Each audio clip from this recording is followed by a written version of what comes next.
Good evening, everybody. I'm Gloria, and this is Open Minds live podcast all the way from the UK. Yes, I'm back to the new series, episode 2 of Open Minds podcast, Non Duality. This evening, I have an absolutely amazing guest. I'm very selfish, yes, I know. I've seen presentations and learned so much about him in not a documentary, an interview I watched. I was blown away. So I'm going to learn, and you're all going to learn. So whether you're live or whether you're going on the replay, you are going to love Chris, and you're going to purchase his book in 2023. That's a command. Welcome to the show, Chris. Hi, thanks for having me. It's good to be here. Oh, bless you. No, so what we're going to do, we've had a little pre-chat. Chris, we've got a lot to unpack. In fact, I'd love you to tie it all in a nice bow for me, as you do. But I really, really am interested is how did your journey start? I mean, where you started, you got into neuropsychology, and then boom, non-duality, consciousness studies, and just start at the beginning if you can. Give us an intro to you. Sure. In high school, I pretty much just wanted to be a rock musician and play guitar. Mm. And my father had died very early in my life, and it was very unexpected.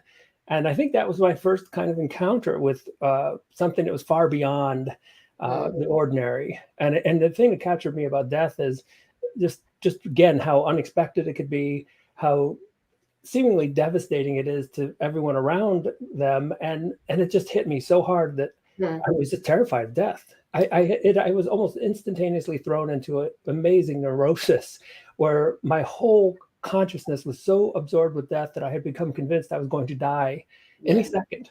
And it was either my heart was going to stop, my throat would close. I had all kinds of wild ways to die, and it had just was the basis of my consciousness for years. And it became actually a strange normal to me.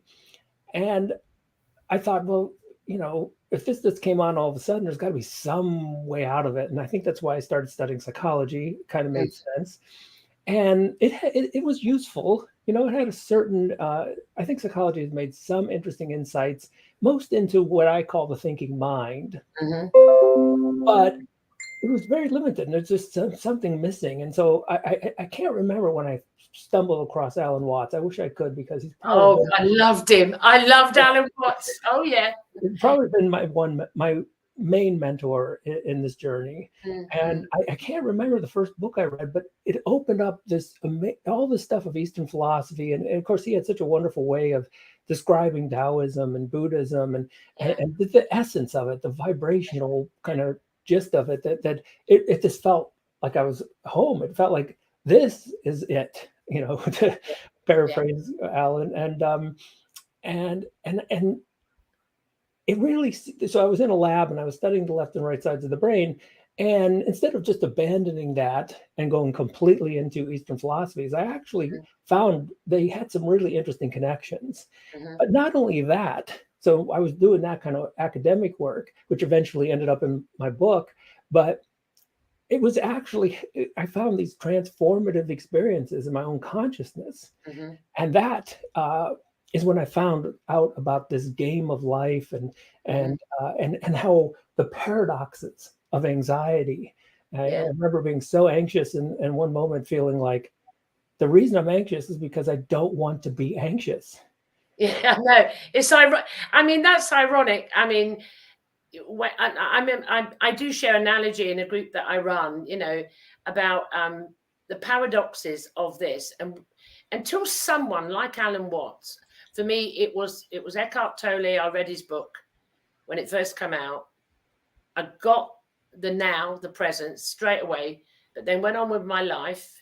And then it was Alan Watts. It was his voice. It was his humor. And I like direct. I like it direct. To say it as it is and shock me. And he shocked me. But the paradoxes, like, I'm stressing because I'm trying to stop the stressing. I don't want to be stressed.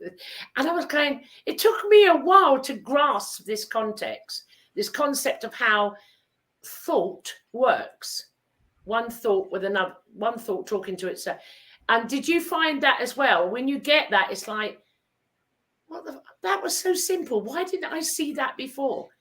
Yeah, it's remarkable how simple it can all seem, but in a way, it's not easy. No. And I think what happened in my case, it was the continuous process of thinking. And I always say you can't think your way out of a thinking problem. No. And I had been thrown into neurosis so much, and with the help of Alan, and all these Eastern philosophies, I was starting to experience other conscious states rather than just thinking. Yeah. And once you can step out of thinking, then you can start to actually feel that as a human being and as a conscious being, you are so much more than thinking. Yes. I mean, we don't realize, I mean, until you've just got to make the gap, a gap, first of all. That's it, and it's not easy, I must say.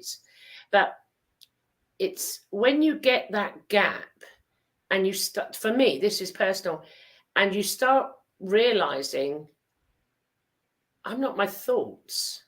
I'm not my thoughts. And then when you start, it's a process. I'm not this, I'm not that, I'm not this. And as that builds up, it's just a gap. Then you go back to being, let's say, an arsehole, normal. And I've been an arsehole for so long, I think I still am. Personality defect. And then I'm not that, I'm not that. And then at some point, for me, please share, I was like, oh, who am I? What am I? Where am I? And it was constantly, I kept thinking, I was asking everyone, I still did it a few months ago when I was in hospital. I said, am I dead now? Because it feels like, if you haven't got an identity, you still have the identity because it's evolutionary memory. But you feel like, well, for me, I felt like I died, but I was still here. Does that make sense to you, Chris? Yeah, absolutely. And it's the kind of old Buddhist idea of dying before you die. Yeah. And, for me, it was actually changing a bicycle tire one time. Oh, and my God. I got so absorbed in the task. And of course, it wasn't until I came out of it and started thinking again. And then I thought, where was I? I wasn't thinking.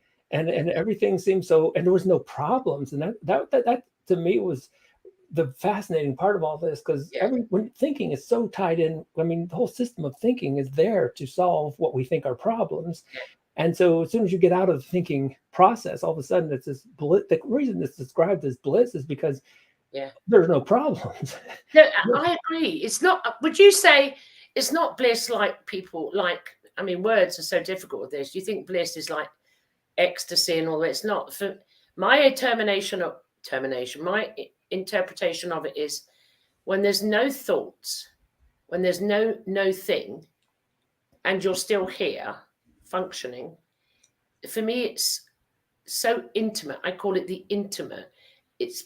I can say peaceful, calm, still, but alive. Does that make sense? I've heard of people having like fireworks. I don't know where the fuck they got their fireworks from, because I certainly didn't get this, whatever they call it. I don't know. Maybe they just had a few too many drinks or drugs.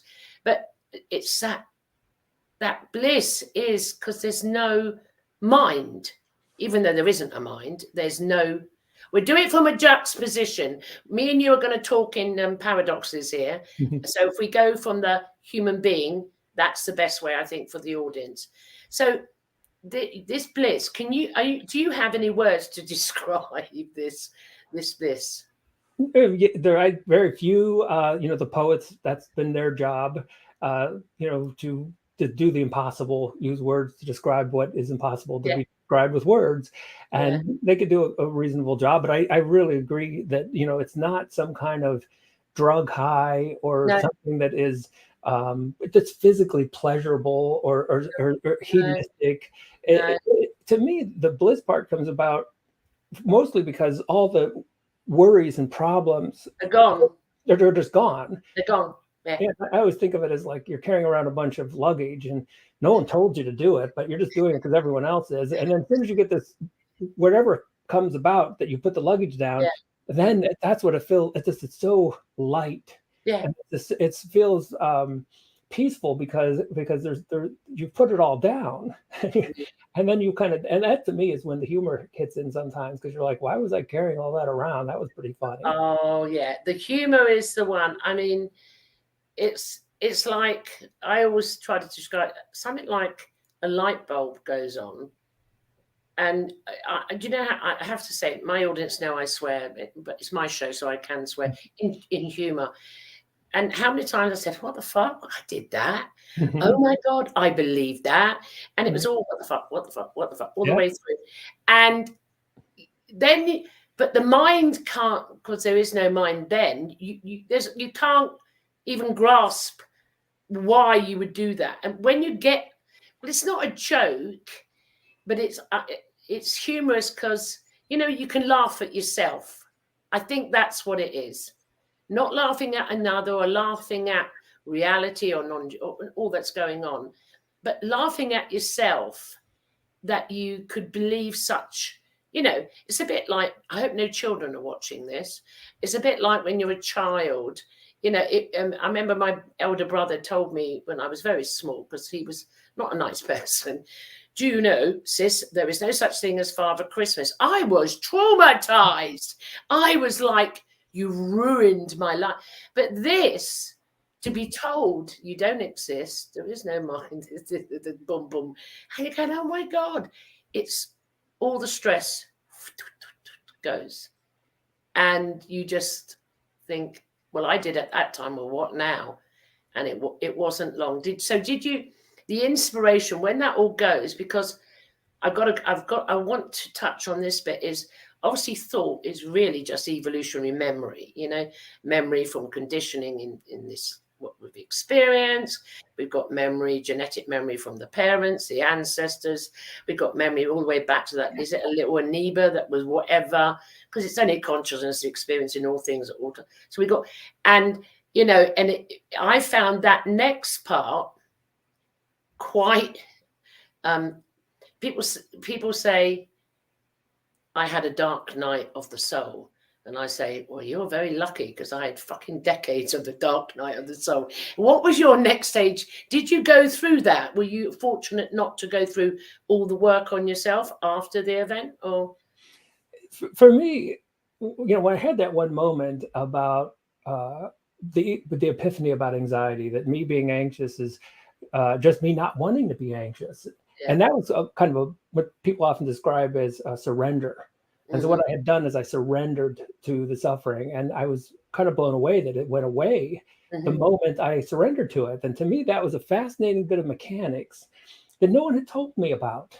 Yeah. And these kind of paradoxes, again, you can get a PhD in psychology and they study the mind, but it just seems like psychology has got so much more work ahead of it to get caught up to the insights that these ancient meditators have had be through the process of meditation. They had found the paradoxes of the mind.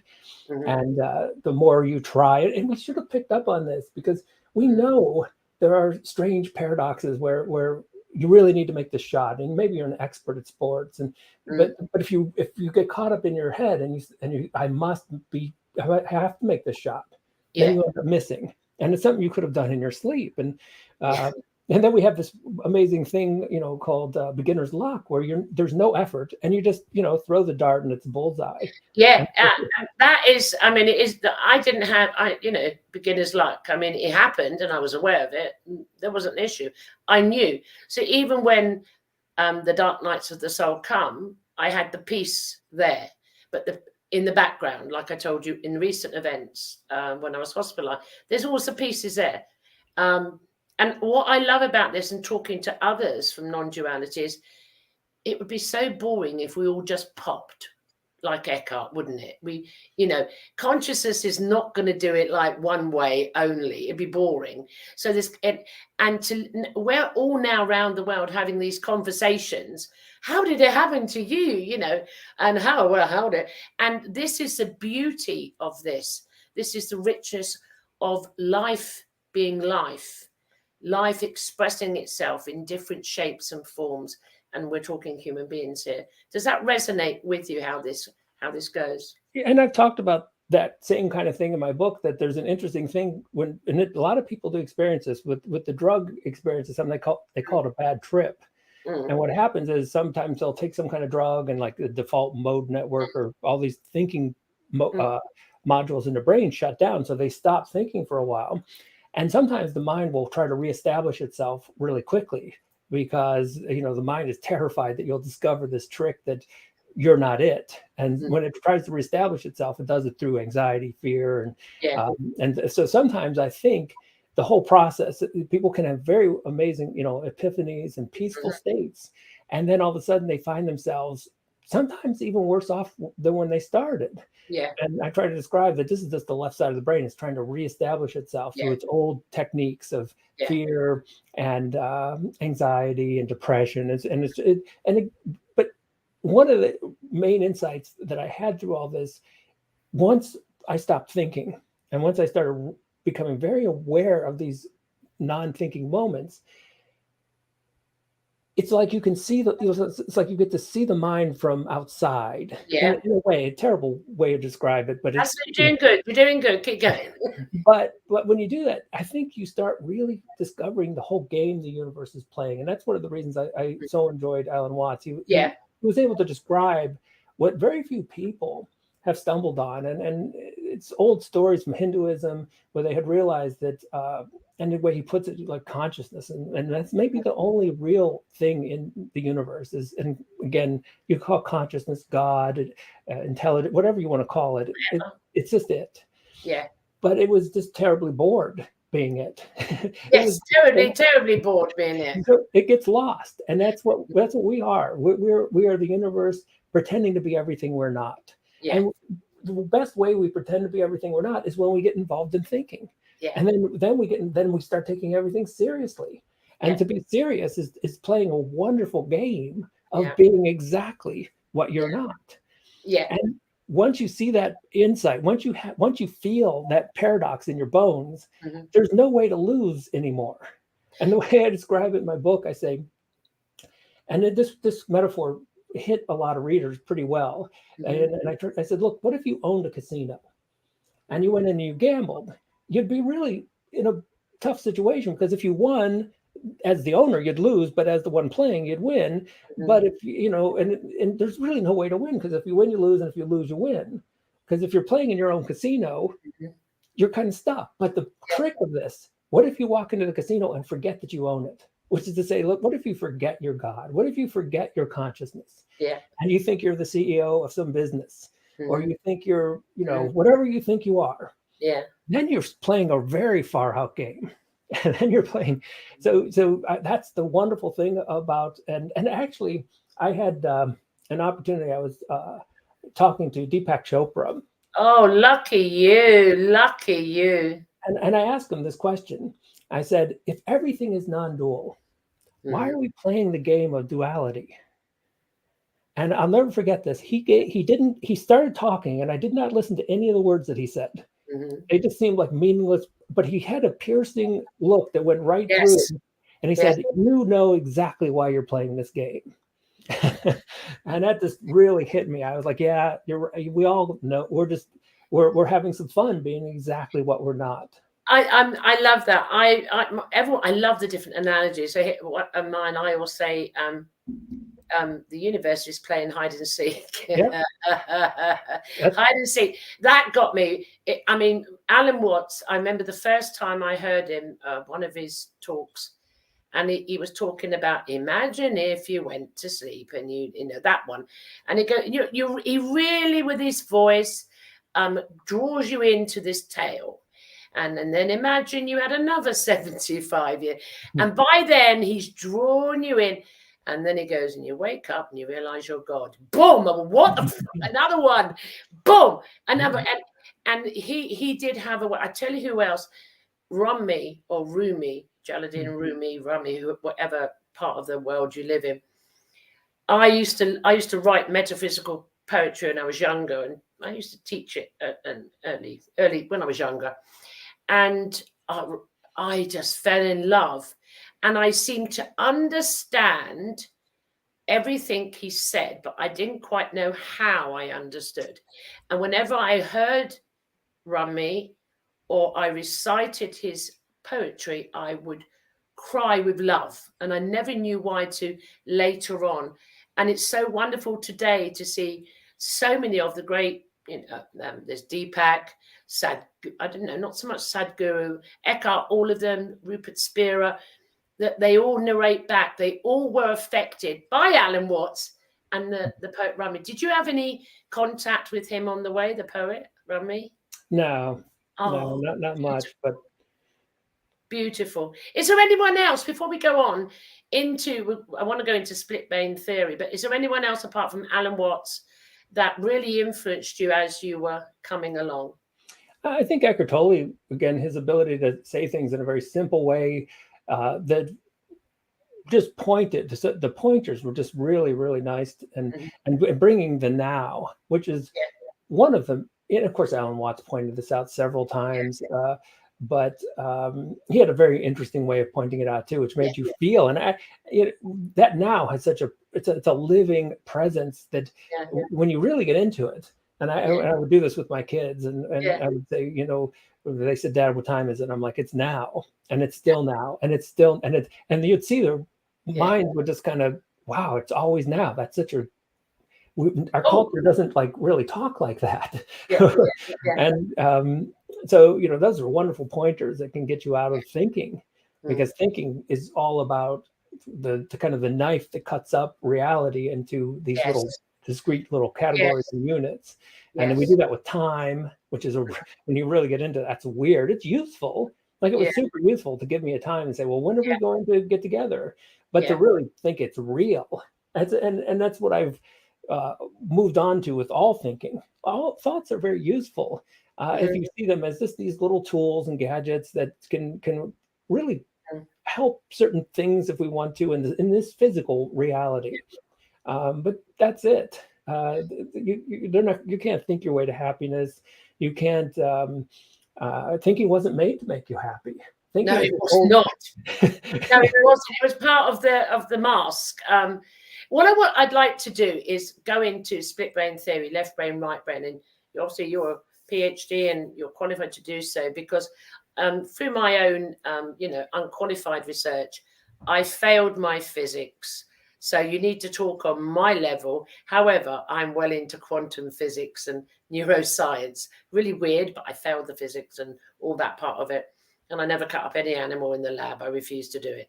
So I've been fascinated. I'm an artist, okay? So I've always been aware I'm more right brain than anything. However, I had a career, university, criminology, and so I had to be analytical. I had to use both. And one thing I learned, and this is, I'm just asking you as the expert here, no pressure. I learned how to balance the two, being analytical, deconstruction, and still having the right brain. I don't know how it happened, but somehow evolution in my brain, I don't know, it happened. So the left brain and right brain, for anyone who's just coming in and learning about non-duality, because this is the first time ever there are live shows, recorded shows, when human beings come on that are talking about non-duality as from a self-realized perspective. So this is really the shift in itself. So could you just first of all start us off?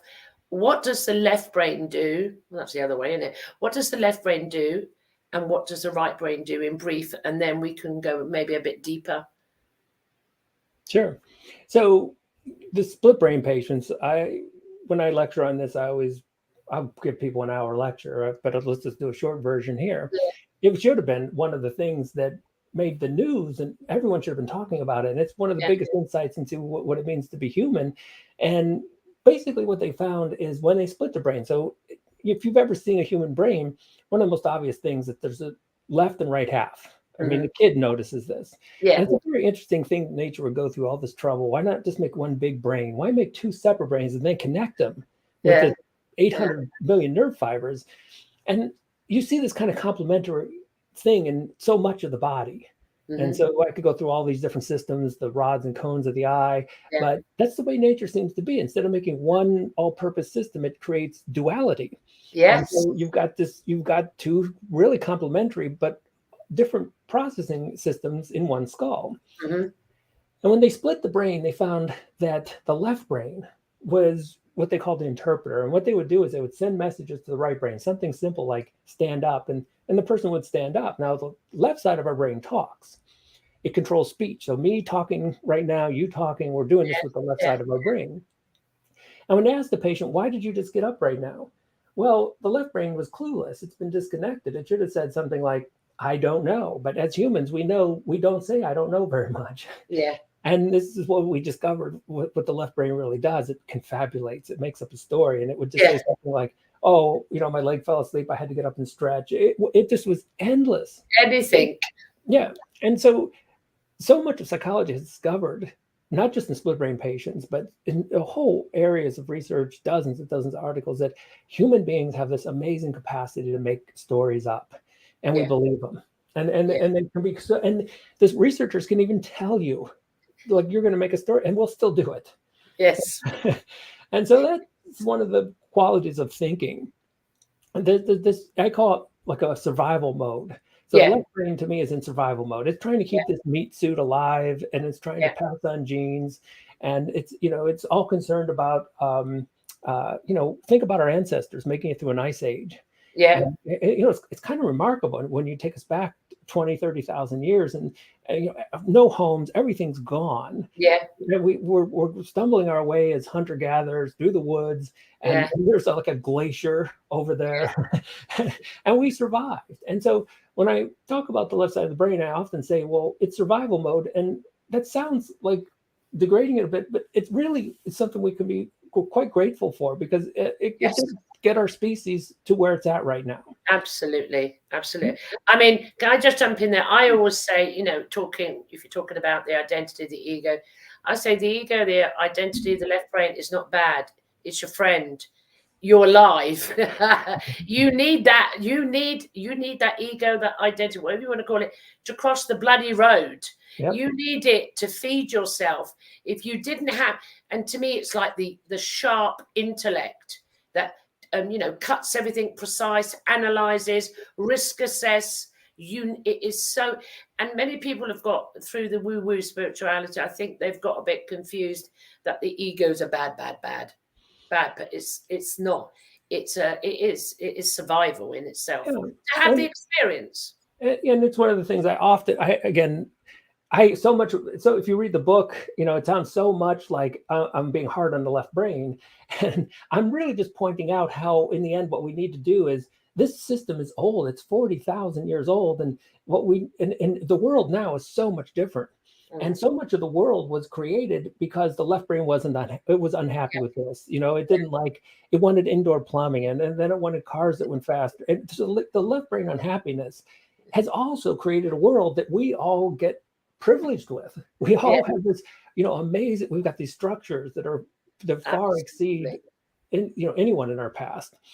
And so it's really a blessing, but at the same time, it's one of those things that the meditators caught on, like when the Buddha discussed in his one lecture, like desire is the cause of suffering. And what he was talking about this old program that always wants more. Yeah. And all you have to do is become aware of it. I mean, this is it. And this is why, having, obviously non-dualists will be coming on the show that are not in PhD field, but some people, even I think that's why I went to Alan Watts as well. I like the sciences. I like an intellectual approach. We're all going to come in differently, and this is the fun of it. And it's, for me, the left. I mean, I did get into psychology due to experiencing something in childhood, that to understand why. And I went into mental health, psychology, criminology, youth justice, because I was trying to understand, reality and humans. So, and that's where I got into left brain, right brain. Before we step forward, I tell you what I really got into recently is it's got a new label now, dissociative identity disorder. And I heard from another scientist, oh my God, amazing, how the studies have come out, those with that to explain non-duality. They're using it now. Have you heard of these studies? What's happened? I'm familiar with dissociative identity disorder, but I haven't followed it to any more recent studies. Well, you know how some people talk about this is like a dream state. So we say consciousness, this is waking consciousness, and then we go to bed at night, we go to sleep, and we're in the dream state. So you forget you're in your body, you lose your identity, and if you've got your loved one next to you, even your newborn baby, you totally don't know that baby's there. The mind then starts and creates a new show, a dream, and you're off. So that's another state of consciousness. Okay. So not the deep sleep. I'm staying on the dream state. Well, these people with, they tested them all around the world and evaluated it and redone it. And there are papers out. People with severe dissociative identity disorder, they decided to have a go and look at their dreams. And there was an example, I'll give you one. There was one lady who had several. And obviously, people that don't believe it's true, I think it's MMR scanning now. They can scan the brain to prove it is true. It really is true. This does happen. They're not lying. And this lady had 7. And anyway, she had a dream and she narrated the dream. And in the dream, all the other alters were there. And one altar hit the other altar bloodily over the head with this stick or whatever. Then then when another altar come in, that altar, totally different, the brainwaves are all there, went through, and it proved, and I would say it proved, they showed the correlation between what non-duality is saying about our identity, left brain, and we're taking on, we really all got dissociative disorder, basically. We're not what we think you are. But there was one amazing one. One of the altars was blind, Chris, blind. And when they put the EEG on the brain, her visual cortex, when she was at altar, shut down, even though she could. And that just did it. That just broke the paradigm of materialism there. Some don't agree with it. So I found that really fascinating, especially of what you spoke about with split brain theory.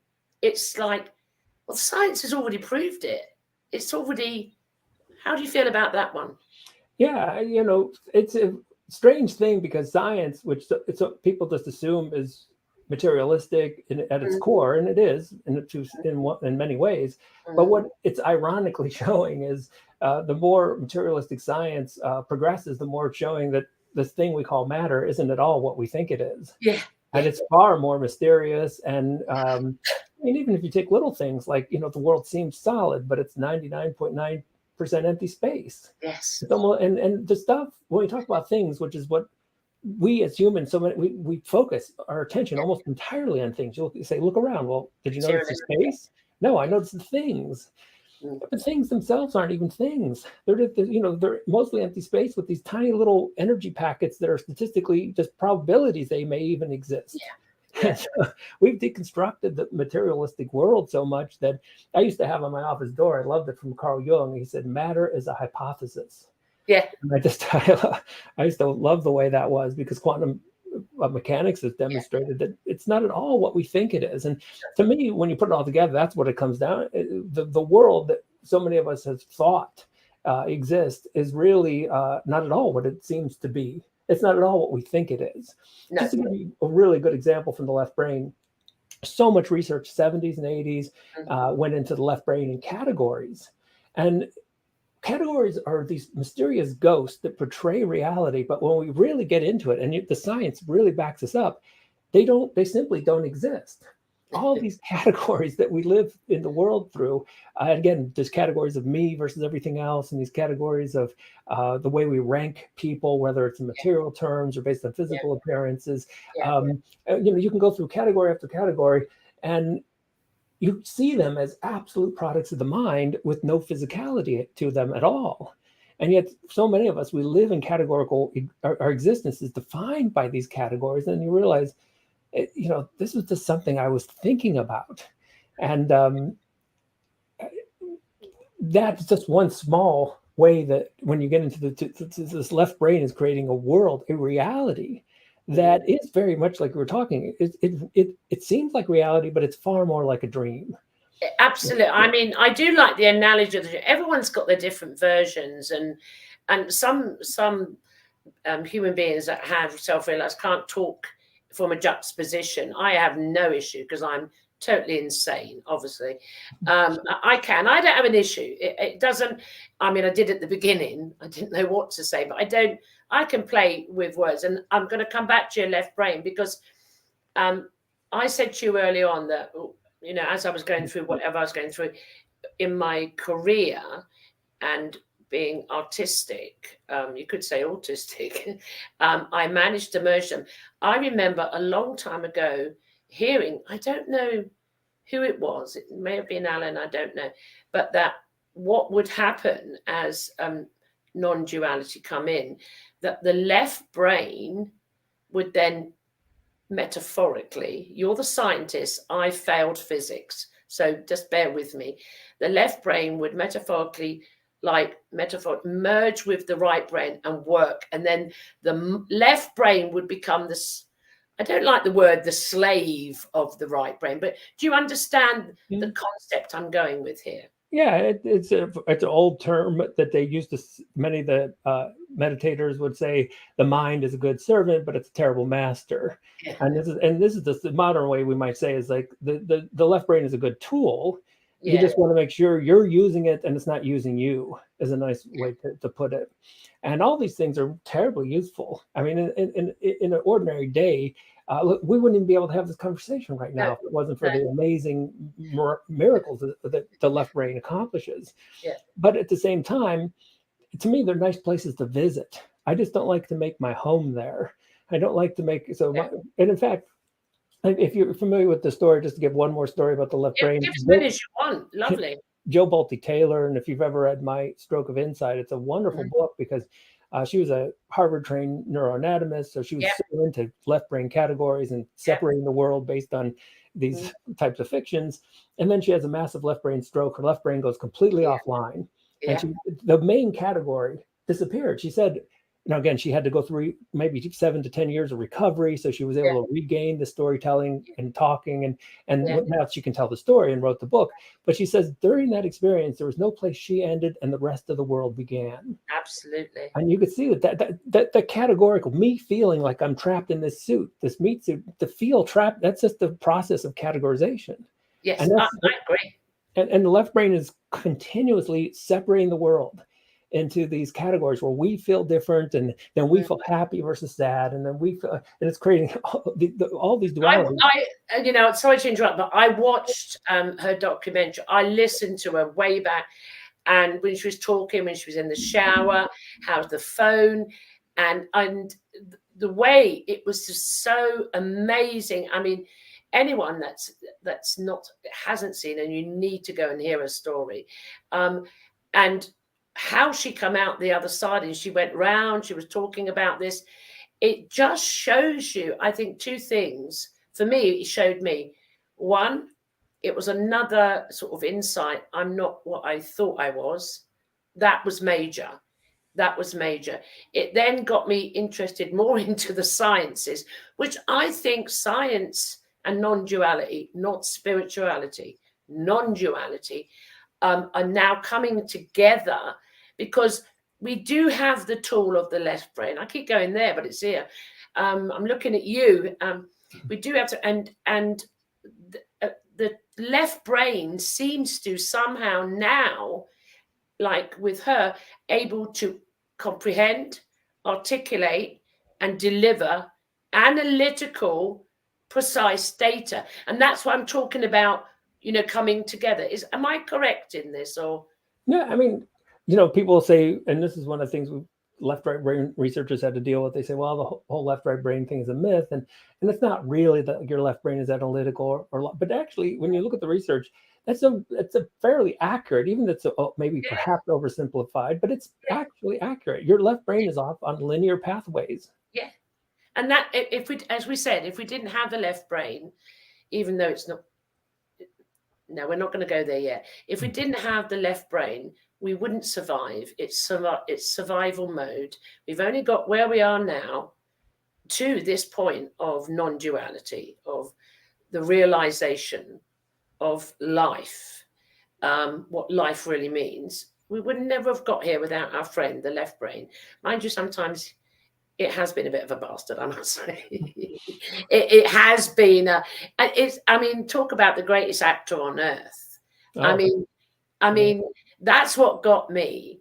And and I've got to say, before any of this, realization come at all, I was one of the best actors. I always say I should have won Oscars and BAFTAs for The Victim.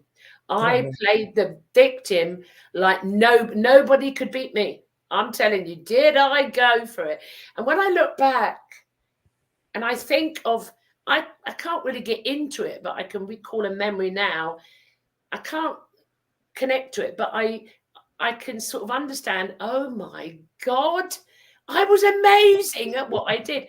Is this resonating with you? Like you could go back on your stress and your anxiety? Oh, absolutely. It was an amazing show. It was drama. I think that's the way the Hindus put it, that the whole universe is a cosmic drama. But you find, like, when I look back on, particularly when I was thinking of death obsessively and thinking I was going to die, I mean, that was putting on an amazing show. Because you should have had an Oscar. I mean, let me tell you, I don't know if I should have beaten you, though, because I had to go on, because I thought I was going to die every minute. And I had to be put on beta blockers. You're going to have a heart attack if you don't stop it. It was that bad. I had it that bad. I was going to die. Couldn't sleep. I was going to die. I mean, the universe is really funny, isn't it? Do you know what I mean? I can't believe I did that. I mean, yeah. So, all right, you can have a BAFTA, or I'll have an Oscar. How about that? You can go on that one. And to anyone watching that thinks you two are totally insane, no, the world is insane. I'm going to say it now. Yeah. The world is insane. The world has turned to materialism, to judgment, to selfishness, and it's personalized to the identity that you believe you are. So anything that can, the amount of mental health, we are not surprised globally due to, who would not have mental health with one thought, schizophrenic talking in your head? Who would not have anxiety, mental health, and all the things with it? And I'd like you to follow me on this one, if you could, if you've got an example. And I stole an analogy of somebody, I think it was Eckhart, and he tells the analogy to explain for anyone coming in, you think, what the hell are they talking about? An analogy. Say if there's a man that goes to a restaurant and he's sitting at the table, Chris, and he looks across to the other table, and there's this really sexy, gorgeous female. And she just happens to glance at him as you look around her. But the thought comes in, hey, she fancies you. She's looking at you. And he looks. And she accidentally, in her world, glanced back at the man in the restaurant. And then the thought says, he's sitting there. His meal's just coming in front of him. Go over there. Go on, go over there. She likes you. And then the thought that said, no, don't go. Yeah, go. And the thought started schizophrenically. He got up, he went over to the table, and he approached this lady because he believed his thought that she was really looking at him in an amorous way. Well, she went apeshit. I think she slapped him or something like that. He come back. The moral of this story is he sat down, humiliated, embarrassed, ashamed, dinner cold. And then the thought said, you shouldn't have done that, should you? You've just made a mistake. And boom. That is the power of these thoughts, what they do to us. Imagine that in your head 24/7. It's a wonderful little meme that's floating around, that don't believe everything you think. And it's a wonderful pointer. And it's something that our species is actually, we've been so hypnotized into this dream of thinking that it's almost like a revelation when someone comes along and says, wake up.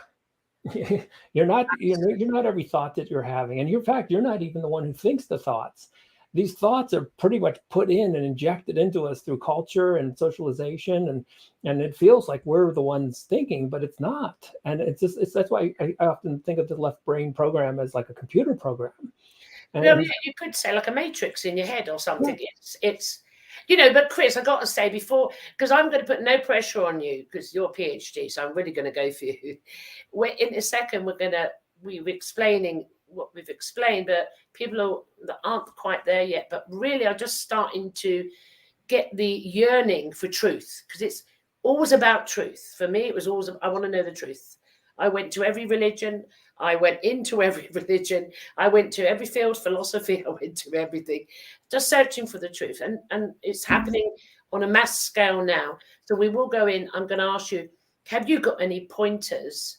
Because we're saying it's so simple. Do you know how that pissed me off many, many years ago? When I heard, and I heard it was Eckhart going on. And something about Eckhart, when I read the book, and it was on CDs in the old days, a lot of it I didn't understand, but something got in. I knew how to go inside now. I knew that's the only thing. And then I got on with life. But then you'd hear, oh, it's so simple. And I would say, it's fucking not simple. Yeah, and I couldn't. And I've never forgotten that.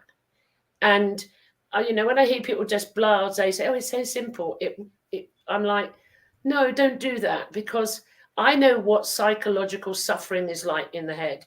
And I know when I look at another and the thought is doing this, and there's psychological torture inside their body, I don't just like to say it's so simple. And I guess anybody, do you have any pointers? How can people approach the direct path, non-duality, if they haven't been, lucky buggers and just popped when they're doing the bicycle, as you do? Do you have any pointers for them? So when we get into the right brain, we do find this neural processing system that's far more into the now, the present moment. It's far more associated with the physical body. And that's why my students love these meditations where we'll do body scanning, because one of the ways you can get out of thinking is just focus on your feet, focus on your hands. And Eckhart would say, like, focus on the space, which is a wonderful thing to get you out of your thinking mind. And so one of the other practices, so we're not, and this is going to sound really strange, but we don't think as much as we think we think. Mm-hmm. What I mean by that is we're all mystics. We have mystical experiences so often, but the left brain comes back on and says, oh, you were just zoned out. It trivializes it so quickly that we go right back into thinking, and we don't let that mystical experience overtake us, and we don't become grounded in it, because the thinking mind turned back on, and we're like, oh no, this is just me. I'm just a normal CEO, or I'm just crazy. So one of the things I really like, one of the projects I give my students, I say, everywhere in your dorm, put up these little signs, and just a simple question: was I just thinking? Put them up all over. Put them up in your car, and what you'll realize is you'll start catching those moments. A lot of them. I love if I drive into work or something, and I see someone and they got the music, because the music's such a wonderful right brain. Music takes us out of the thinking mind almost. To the point that we almost can't think, even if we want to, when we're in the music.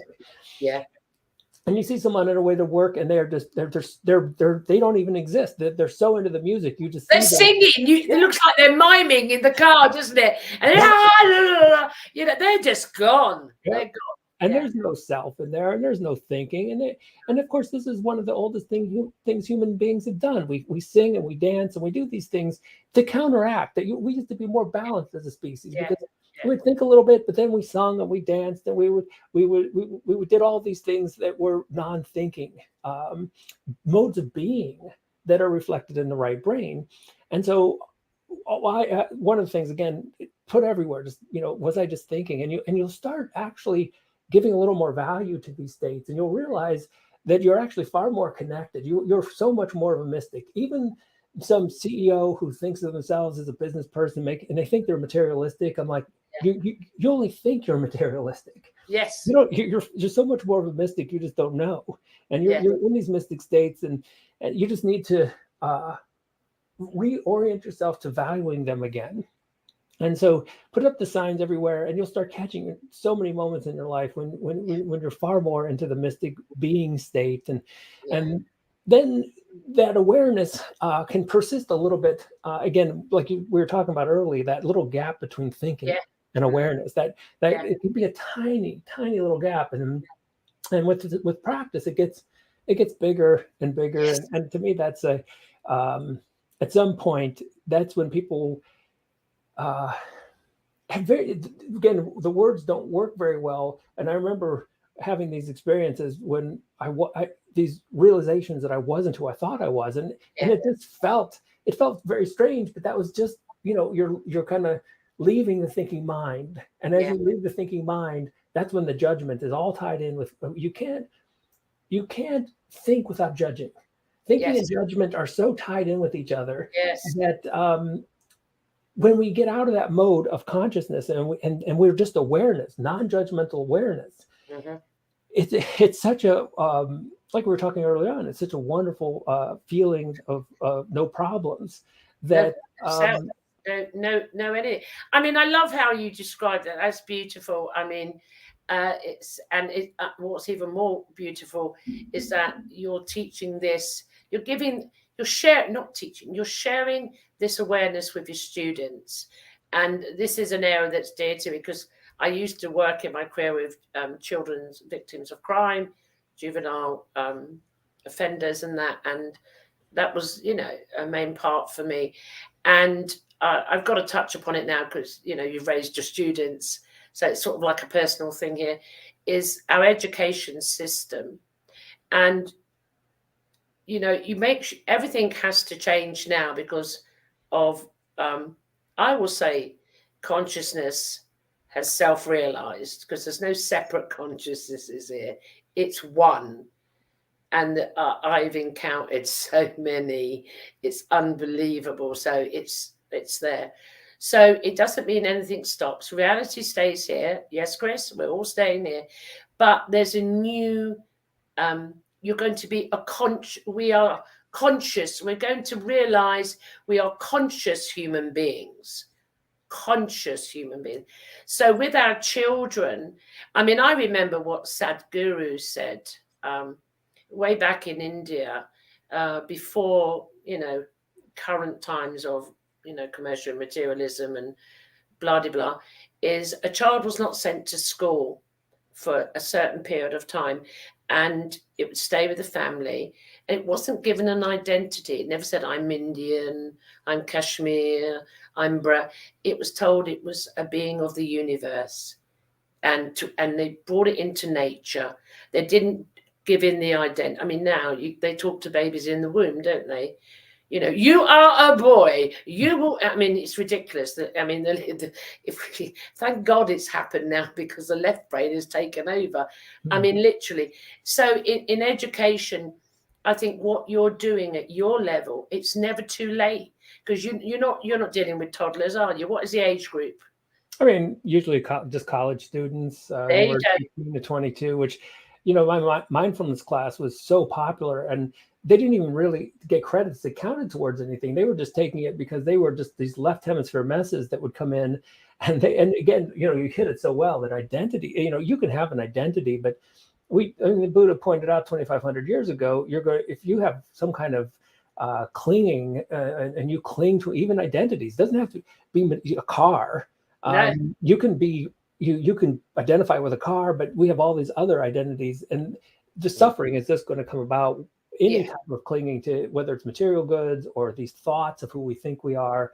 And people, that to me is the real good news. That, see, it's funny, I was just talking about Daniel Dennett, who's a very famous philosopher, and he tells people, look, there's no polite way to tell someone that they don't exist, because he thinks the whole self is an illusion. And I'm like, to him, not only is the self an illusion, but even consciousness is an illusion. He's really one of these Western materialists that just thinks, it's all random chaos, and that there's nothing intelligent behind any of it. To me, I say, well, look, when I tell people that the self is an illusion, or these identities are an illusion, the reason that's such good news is because the thing that you really are it may be a mystery because you can't put it into words, but it's more miraculous than any identity that can be conceptualized. Yeah. And you are it. Exactly. I mean, what I can call the materialists, or you've got the nihilists, and And what I need to address that too is, some people think it's nihilism. It's not. It is definitely not. Because what you spoke about, if I just home in on you, by having this realization that you're not your thoughts, basically, you're not your left brain. There you go, the identity you thought you were. By freeing up from that, you're not a nihilist. You don't want to go and top yourself. You want to live. You want to create. You're happy. There's no frigging problems. None. And you become that. You become this boundless, continuous love, compassion, empathy, in a way. Then words don't even touch it. They're left brain words. And it goes out and you create. You become part of nature. This is not nihilism for those that then try to put it into the same kind. Does that resonate with you in any way at all? Yeah, absolutely. I mean, it's the exact opposite. You are the light of the universe. You are if there, whatever we call this material reality, it's a dream being dreamt of by consciousness itself, and you are that consciousness. Yeah. And some of us will go out kicking and screaming. I've played the role of death scenarios for 3 times in a row.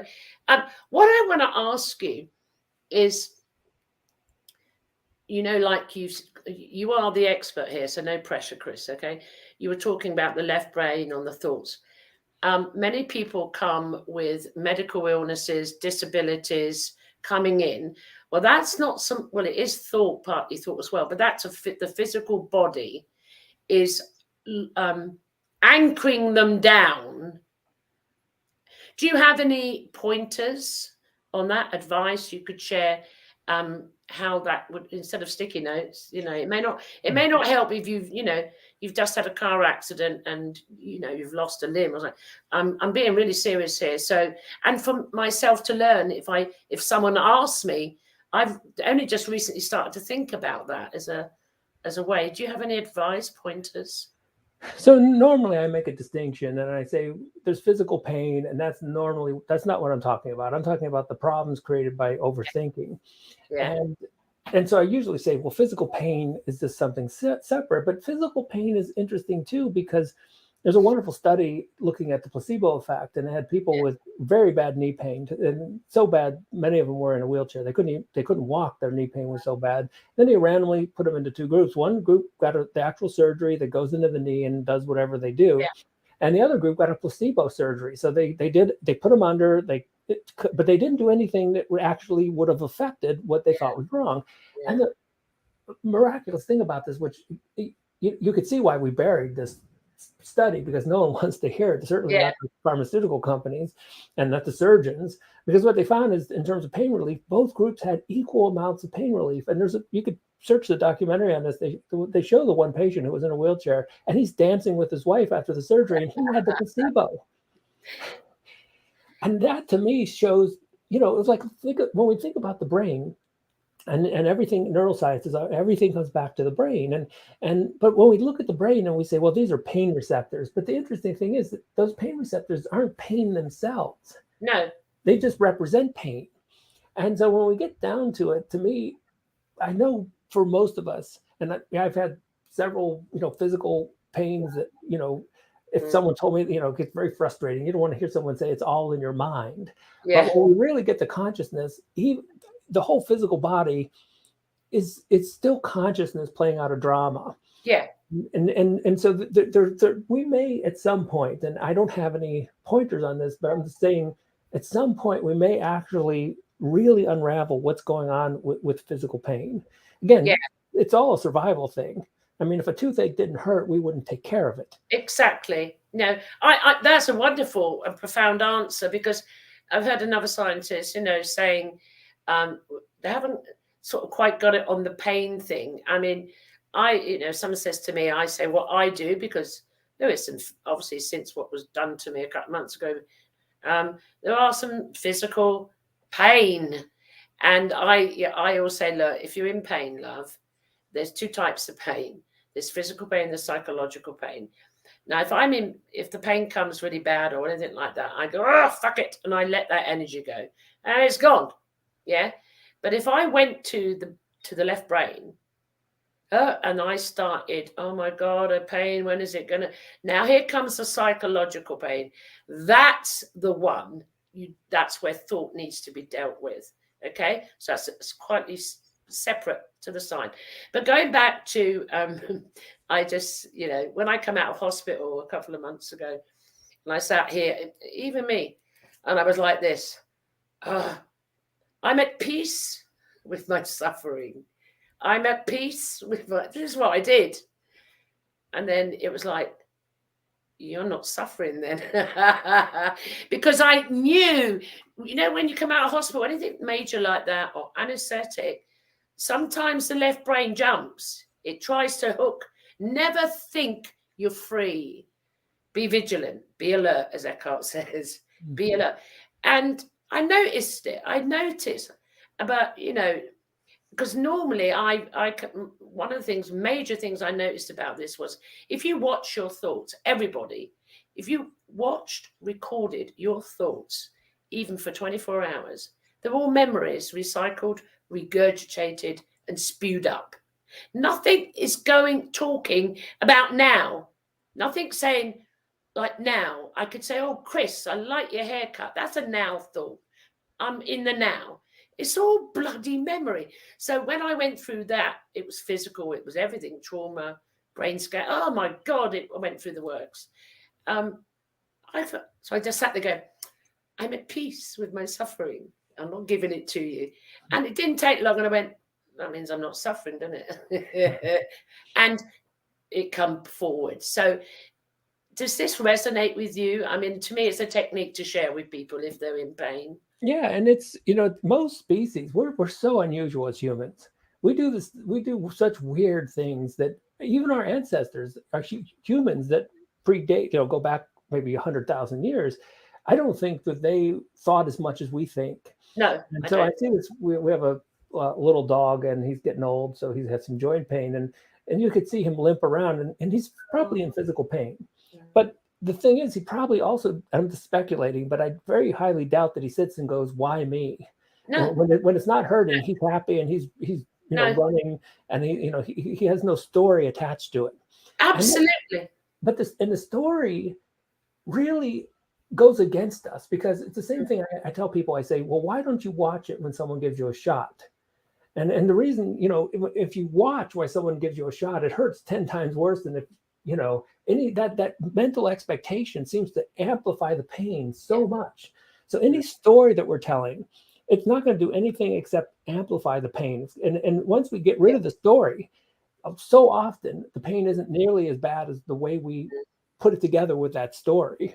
No, I'm in agreement. I mean, as I said, we're all trying to give different metaphors or analogies, because I recall, when it all started to, oh yeah, and said, oh, it's not that simple, and that one, well, you may not, because you popped on a bicycle, whatever you did, and it's, I've lost it, it's gone, Satori, Satori's come, boom, boom, boom, and it's for those, it's, I really have my utmost humility and humbleness and compassion for those that are now, they've made the gap. Satori's we call them Satori's, which is glimpses of who you are. It's meant just a word. It's a glimpse of your consciousness coming through. And I really do feel for them. And I think, what can I say? What can I do? It seems to be all non-dualist mission now, if there's a mission, to do this, to find different ways, because some of us will understand from an intellectual, some of us will understand, illiterate people more likely will get it a lot quicker. I'm telling you, because they haven't got education rammed. And what is education? It's regurgitated memory. It's all memory. Does this resonate with you at all? Yeah, it's funny, when we were talking, I'm gonna just grab. Yeah. This was actually my first book, Mm-hmm. And it was self-published, and I called it The Neurotic's Guide to Avoiding Enlightenment. And I just drew that picture of the Buddha, and you could see it's kind of like a worried Buddha. And one of the kind of reasonings behind that was one of the messes we can get ourselves into, like you get a little glimpse of this piece and then suddenly that becomes your mission. And that's a really tough. It's just like going into a casino and winning a lot of money. Now you're kind of addicted to it. And so it could, so in the book I just talk about, if enlightenment is a goal, if you're trying desperately to get to this place, you're doing something that's impossible, because what's happening is that left brain it's the one that wants, it so desires enlightenment. But the problem is enlightenment is the absence of the left brain's processing. Yes. So you can't take it with illogical. Even that statement's illogical, isn't it? It's like I think it was Eckhart again. He told another analogy. This is it in a nutshell. It's like having the chief of police, which you have in America, not here in the UK. The chief of police is being sent out, guys, to investigate the arsonist. However, the arsonist is the chief of police. And Alan has another story that's similar to that, where he says, the burglars are in the first level, and then the police come, and then the burglars just go to the next level. And so every time, the police go up a level, the burglars just go up a higher level. And you find that with these spiritual games. Our ego just becomes a new form of, it's just hiding in this kind of, it's very,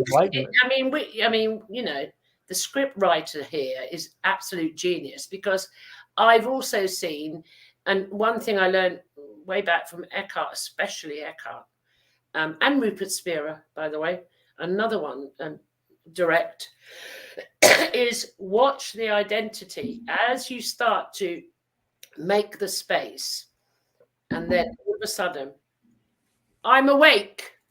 It says, I've done it. I'm enlightened. And, and I know Eckhart says, okay, but give it a few months before you write a book. Because, the left brain, it's only thoughts. It's not a separate entity. It's you playing beep-bo, hide and seek with yourself, is very clever on taking on, I want to be enlightened. Yes, I do. I'm going to go for that. I'm bored with the rest of it. You can have your stress and all that. But if you've already caught your thoughts prior, that it really is a load of bollocks, really, but there you go, never mind. You'll start to notice it and catch it quick. And you do see this a lot. And, and I think, well, how can we give pointers for that? I mean, I would never say I'm enlightened. I would never say I'm awake, because to me, there is no enlightenment and there is no being awake. There is nothing. So maybe you should just, if people are looking and I get asked, where should I go? What should I do? And I say, if someone says they're awake, enlightened, and they're in, keep away.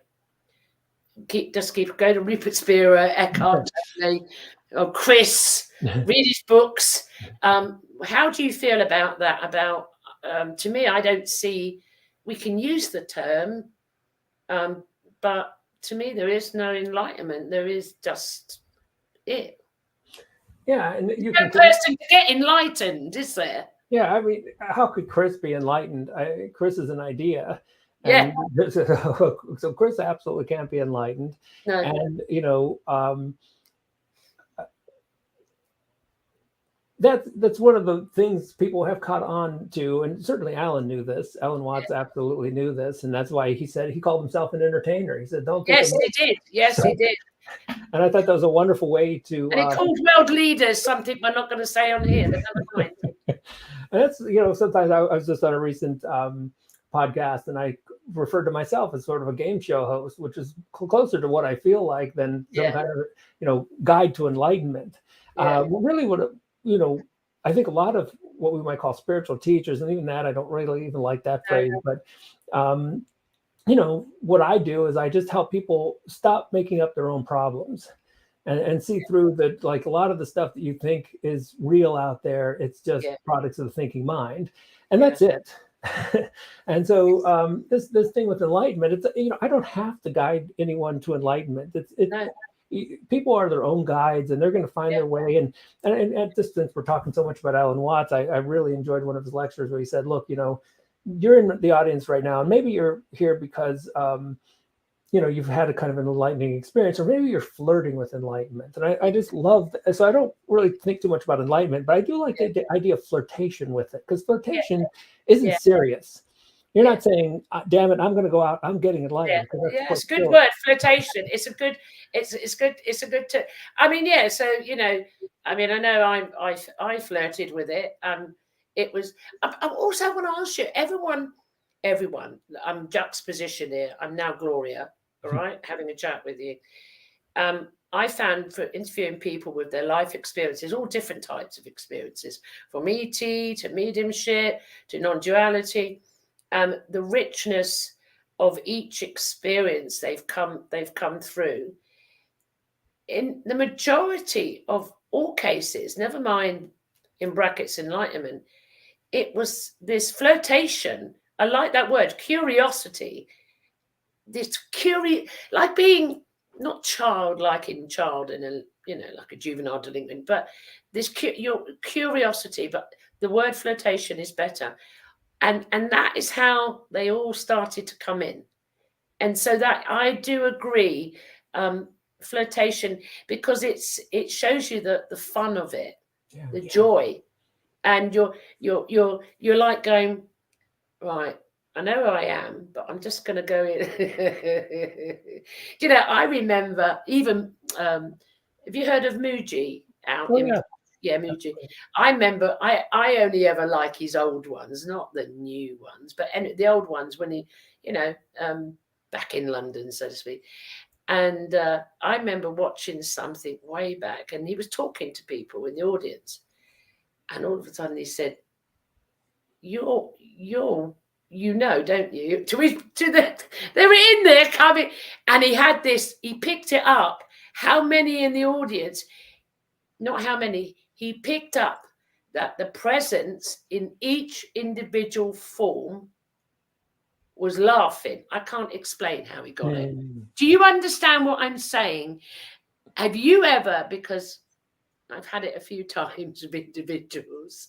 Have you ever been talking to someone and they're just doing that, and you've gone, they know, they're playing the game with? Have you experienced that? Yeah, I mean, it's a wonderful experience, and that's when you see, it's you seeing, the self seeing its true self. Yes, and then it's funny, and the reason it's so funny, when you play hide and seek with kids, they always laugh.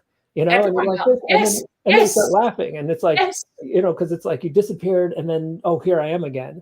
And I think that the universe is a very funny place, because when we get lost, and I think I'm Chris for a while, but then all of a sudden I realize I'm Chris and you're not Gloria, and and then it's funny. It's funny afterwards, and it's the play. It's the play now. It's the play. I mean, as I said, and I recently put up on my Facebook link two part 1, part 2 of Eckhart Tolle's spiritual jokes, because I want to tell everybody, please don't take brackets. I don't like spirituality, non-duality. Let's do it. Don't take it too serious. It's not serious. And to prove it, I put 2 links on my Facebook thing of Eckhart cracking some real funny one. And if you've ever listened to Sadhguru the Mystic, I mean, that he is hilarious. I mean, and Alan Watts as well. I mean, it is that humor. And I wanted to ask you, because I remember way back seeing Muji going, how does he know? And he went, you're going to tell me you're awake. And he is awake. He could feel the humor, and my God, did he laugh? And he did another one. This woman stood up, and she's questions, and he must have seen the truth in her, the consciousness, because she stood up and she went, I'm a writer and I write books, and I was writing this chapter, and a voice said in my head, that's shit. And Muji popped even more, and he went, who's shit, you or the book? We all know that voice. And he went, and he couldn't communicate with her. He could not. And she went, why is he laughing at me? No, he connected to the conscious. He connected to himself. And so he wasn't laughing at her. He connected this resonate with you, Chris, when Oh yeah, you make that catch? yeah, And I've done it once to somebody. and you can see it when people get in conflict, and the reason we fight with each other is because the old survival program is on, and if you're someone who's very wise and wants to kind of mediate the whole thing, all they got to do is start making jokes, and it's a wonderful thing when you see two people who are really mad at each other, but someone's clever enough that they can turn it into humor, and then everyone just starts laughing, and then they realize, why I wasn't really, why it was just, It is. I mean, it's a beautiful way to do this. I said I did it once. I won't name the person, and the left brain didn't take it too good. I couldn't stop laughing, and this person was trying to win an Oscar, and I was looking, and then I couldn't stop, and then I got, "You're laughing at me," and it went on and it went on, and I was going, "Shit, help." Because I could see how it was being perceived and I didn't want it. So I said, "I'm really, really sorry. I was just watching The Vicar of Dibley." You won't know, it's an English program, but she fell in the hole. It was a comedy. And I can't get the image of the big fat woman jumping. And they went, "Oh, okay." I couldn't, it was like, what? I couldn't stop laughing. I couldn't. And they were telling me really what one would have previously thought was horrific. Really, really, really, really, really. And I couldn't stop. I wasn't laughing at them. And it was the being that was there having a game with me behind the scenes. Yeah. And go on. It's remarkable. All these functions we're talking about, humor is almost entirely a right brain thing. When people have right brain damage, they become humorless. Yeah. And the wonderful thing about humor is, and you could see this with some comedians, because they'll try to formalize it, or here's a method of being a comedian, but it never works. And I would do this as a professor. I would think up a joke, it would always fail. Anytime a joke I tried to come up with. But if I was spontaneous and you get into that moment, and my being is connected with their being, then it almost, the humor just, we're so naturally creative as soon as we stop thinking all the time. And you get that, I have had times when the whole class, we're like, and I think Eckhart even talked about some of his lectures where they just laugh the whole time. And I mean, it is. I mean, I agree with you. I mean, I run two groups in regards to this, and I said I get them to tell jokes before we have a discussion, and sometimes I do it in between. I say, go and find the most stupidest joke you can find, and I ask them, oh my God, and then you can have conversations. And then you can experience non-duality even more, because the humor, the left brain, this structure cannot do humor. I'm sorry. I was like you. From a kid, I used my biology teacher, and back in the day, you're not as old as I, bless you. I'm about 200 now. And it was days where you dissect the frog. Well, when I was a young child, teenager in an all-girls school, I had this knack of doing ventriloquism. I can't say the word now. And I just happened to be good at it. That's all. So the frog was in the tank. I do things like this. She come in like a bat out of hell. She was the most negative Nelly, evil, beat the children woman you'd ever meet in your life. She'd come in and she was just about to get ready to dissect the frog. And then I would talk up to it. And please don't kill me. I can't do it now. Please don't. And the class was roaring. This is a strict all-girls school. Who said that? And I could sit there, look at her, and I could do it. And I would always do things like that. I always had the humor, and still to this day, no matter what I do, sometimes it's inappropriate, but I can't help it. It just comes out. Humor is paramount here. So I recommend in all your businesses, in whatever you do, start telling jokes, stupid jokes. It really makes a difference. One more thing, Jim Carrey, look what happened to him. Now, if I've got it correct, I don't know, when he played a role of an American famous person, he took on the role, acting, but then he believed it was it. Is that correct? Have you heard that? I mean, I think he did do his stuff pretty seriously. So I think he did, in a sense, identified and did take on these roles. I'm not entirely familiar. Yeah. I mean, I watched a lot of his then movies. I saw him with Eckhart later on down the line, and he went through a terrible time, and he come out the other side a few years ago, and he said, if I can believe I'm that identity, who is Jim Carrey? Yeah. And so you can see the different ways everyone, and him being, he's a genius comedian. He's funny as hell. Yeah, and so many people said, "Oh, Jim Carrey lost his mind," and No. he did, in a way. But he did it. He did in a way. He did. He did.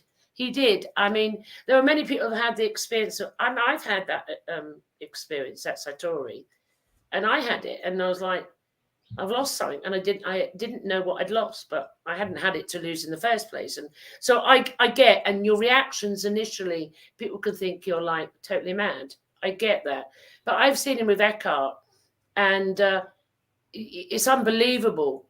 If you even look into Jim Carrey, is a living example of how we take on this dissociative identity disorder.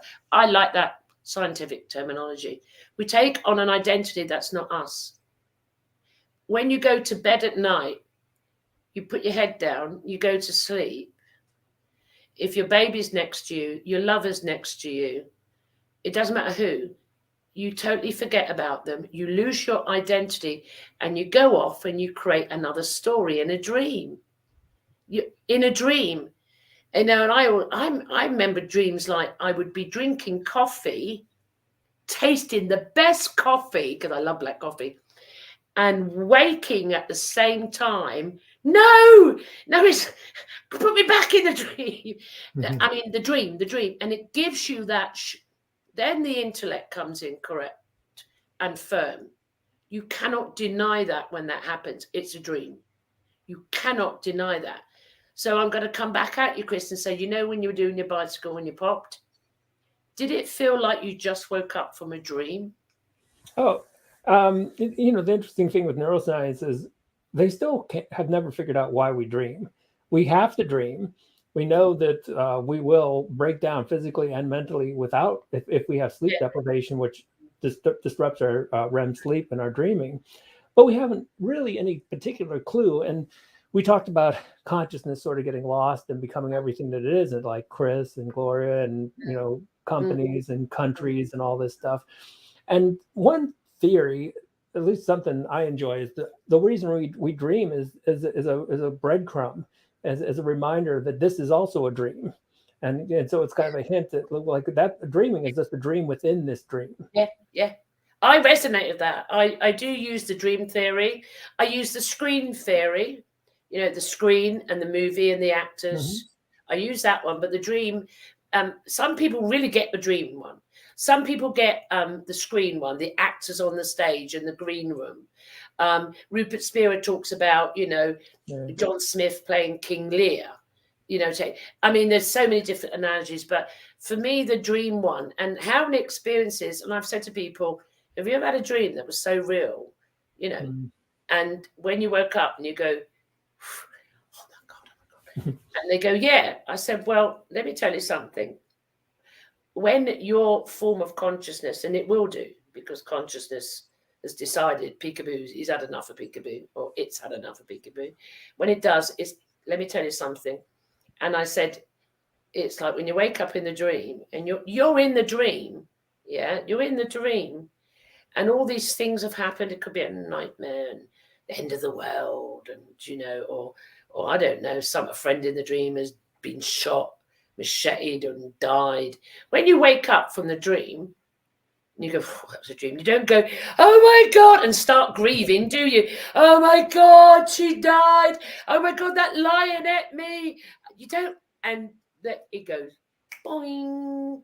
I said, that is the only way I can describe the best I can. When you pop, that's what it's like. You will not be grieving. You will not be crying. You will not be, and one thing, Chris, can I ask you, I'm going to ask you straight out. To me, now thinking about it, excuse the pun, there's no left brain in the dream. Is there? Well, that's the funny thing about dreams is because the left brain is a whole other set of research that shows the left brain craves consistency. In fact, if you Yeah, look at the activity of the left brain, and if you can get the left brain activity to increase this a little bit, the yeah, consistency with personality tests will actually increase. So we become more of a consistent, repeatable, coherent person the more yeah, the left brain is active. And that's the thing that breaks down completely in dreams. yeah. And There's no thoughts in dreams. it's just the rules are all over the place. There's no There's no nothing. coherency. No concepts, no constructs, no time. There's no time. No rules of There's physics. You can fly. you can. Do you know what I mean? And so, but I do use my preferable one is the dream analogy, but I go in a bit detail, because people say to me, "Well, when you die." And one must be sensitive because prior to all this, I had loved ones pass on me. And grief is fine. You're here to consciousness is experiencing grief. It's okay. It's okay. And I use that as well for all experiences that the left brain's telling you, this is how it is, love. You know, um, but in the dream state, none of that exists. There is no grief, no thought, no planning, no. It's always now. It's always, always, always now. And I agree with you. That's really cool. You can use that of what's going on here, just mirror it over this side. Yeah, it's a metaphor if you want to think of it that way. But I think it was just a pointer, another one of the point. We left ourselves It's so point. many pointers, not so many that we'd be completely convinced, because that would No, be no, no. taking the flirtation out of it, Yeah, and it wouldn't be a fun game. no. And so we've taken some of it out. So we're still convinced that this is it. This is the real world, and the material world. There's just enough evidence out there for us to get sucked into me believing that I'm Chris, and that Yeah, and that keeps the story going. And like so many of these pointers, that's just the actor, and the audience buys have into to it. though, don't you? You have to keep going. If one of my children turn up, I play the mother. I play the mother, and then that scenario ends, and that identity's gone. That part's gone, and then another one comes up. Someone knocks on your door. You play the role. You go to work, or you do this, or you do that, or you get rushed into hospital. You play the patient. Yeah, all of this. So yeah, I mean, nothing stops, guys. Everything goes on, but it goes on with humor and no psychological torture going on in your head. It's that I can't. That's it. I mean, I'd be happy with that. I mean, Sadhguru always says, I can cut out a bit of your brain, and it will, or, he says, what a difference it would make to humanity, to the reality consciousness is experiencing. It's obviously, before we close tonight, Chris, I like this, and many are starting to talk about excuse the pun, the evolution of consciousness. Now consciousness has transformed, as you rightly said. Never thought too much. Now we've gone to this stage, the last 200 years. Now consciousness is giving up the game of peekaboo, and we're going to become conscious in this reality dream, conscious human beings. How do you see that consciousness expressing itself now from how we have been? It has been. Get it right. I think the major shift will be from being in survival mode Yeah. continuously to more of mode of being, and the mode of being will become more obvious, and we won't get as these temptations that pull us back into the story. You're pulling into a parking lot and someone steals your space, and Yeah. all of a sudden the survival mode kicks in, and then you get so those things. I think it would be very difficult to take that stuff too seriously. Yeah. But you could still play with it, and you Yeah. can still actually have some, like, sporting events are fun. Like my son's in soccer, Yeah. and if you let yourself get into the story, and it's so easy to do that, that these teams are against each other, and they're Yeah. fighting, and they're it almost becomes a mythic. Whoever wins is like the mythic hero. It's like the fight of the gods, isn't it? It's it is.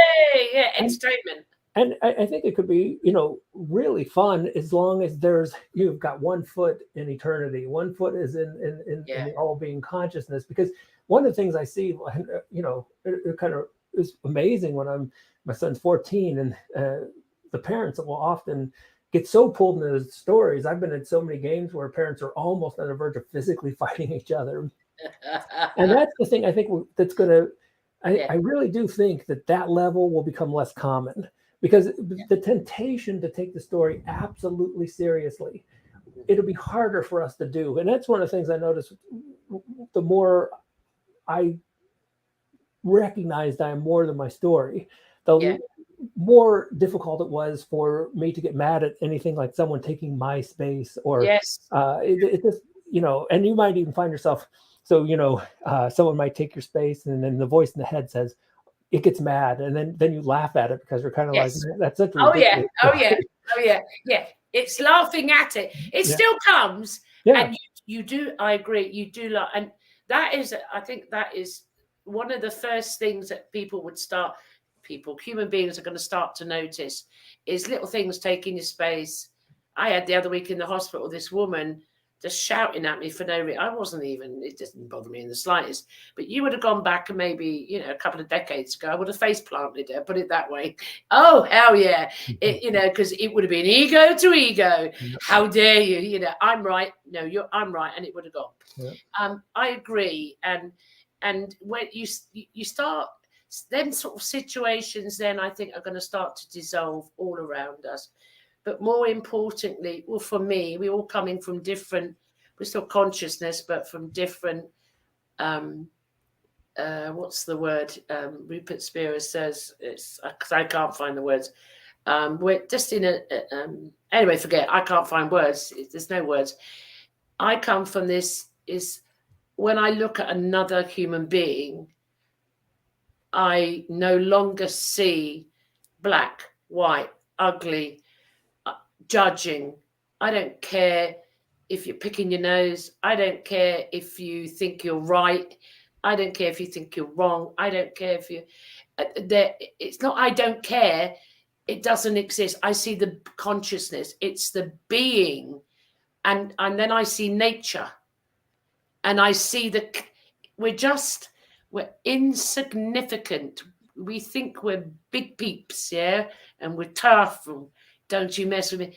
Well, actually, we're just a speck. And another thing is Sadhguru, it's not me. He said, why people think that, to defend who they think they are, what they've accumulated, their education, their qualification, no pun to you, dear, and all the rest of it. He said, have you ever thought logically, just this one thing? You're stood on the earth, this ball, it is spinning so fast and it's moving so fast in a reality, a galaxy. You are a speck you're just part of it. And he uses analogies like this for his way of deconstructing the left brain, trying different ways in, I'm right. He said, everything out there. You use your intellect, your left brain precisionally. You analyze, you cut it, but you never go this way. And so these analogies, I'm just suggesting Satgurus, Rupert Spira, Eckhart Tolle, Chris, and all his books. We're going to come to that. And just different ways that we can share the divine comedy, maybe, Chris. Ram Dass had a wonderful saying. He said, treat everyone as if they're God in drag. Oh, God, yeah. I watched he did a dialogue with Eckhart. Was it Eckhart? I'm sure it was Eckhart. Yes, it was. Oh, he was hilarious. Yes, and he has said that. And he gave his, when he sort of popped, and due to a substance, and it worked. And how he was cleaning his parents' I don't know what you call in America. We call it a pathway where the snow goes, and It was amazing. What a beautiful experience that was, just watching him. And it's the comedy. It's the humor and the comedy. It really, really is. Right. We can chat for England and or America, but we gotta bring this to a close. So Chris, first of all, where can people get hold of your books or anything that you do, and any talks or YouTubes or anything at all, Chris? So the No Self, No Problem has been on Amazon for about 3 years right now. And but I'm coming out with a workbook, so you can actually pre-order the workbook, and it'll be out in, I think, early next year, February or March. And it's really all practical exercises. So again, one of the things people loved about No Self, No Problem is it wasn't all philosophy. And because the left brain loves to philosophize and, peel the onion layer by layer, but Yeah. it's these practical exercises that help get us out of thinking. Yeah. And so what the workbook is almost entirely exercises. We just went so deep into exercise after Wow. exercise, and so little philosophy, but lots of exercises to help. And what most of the exercises actually come from cognitive science, which is funny because all the science stuff has studied the thinking mind so well, Yeah. but they just never thought there was anything behind it. And Yeah. so Yeah. this talks about the thinking mind in order to deconstruct it, so you can see the beautiful consciousness that's behind it, and that's who you really are. And I spend a lot of time. I have a YouTube channel. It says Chris Niebauer, PhD or something, and I've got about 210 videos. It's where the weirdness sort of manifests itself. Wherever the universe tells me to do, that's what I do. Yes. That Yes. So so any weirdness, if you want to go down another rabbit hole, go to his YouTube channel. yeah. I mean, Chris, it's been wonderful having a conversation with you. And I hope I didn't embarrass myself too much, me failing my science. I'm trying to keep up with you. But you kept it simple. You explained your area of research. You simplified it so I could link in with you and have this conversation. And it's just like, hopefully down the road in the future we'll chat again, especially if you create anything new or any new, I don't know what to say. We don't have goals anymore or nothing like that, but any other inspirational things that come out, we could talk about again, and see how it goes. Until the next time, thank you so much indeed. It's been fantastic. Thank you for your time. And to all of you watching live and those that are going to watch on replay, if you're confused, it's okay. Please, it's okay. Do not take everything seriously. And more importantly, do not take your thoughts seriously. And we're gonna leave on a funny, because Chris is just going to say what Ram Dass said about God in drag. What did Ram Dass say? He just said, treat everyone, all the people around you. Don't see their, because if your ego is going to see their ego. And if you see them for who they are, if you see them behind the clouds of thinking, and you see that they are the sunshine behind the clouds of thinking, you'll see that they are God, and you'll see, or the universe or consciousness, whatever you feel comfortable. And you'll see that it's very difficult to get mad or angry at what they truly are. And it's not you getting angry at them. It's this little ego playing a role that thinks it's getting mad at who they think they are. And when you see it at that level, when we see it at that level collectively, I think we may become very close to flirting with peace on earth. I think I'm up for flirtation, guys. Go out there and see God in drag. Bye till next time.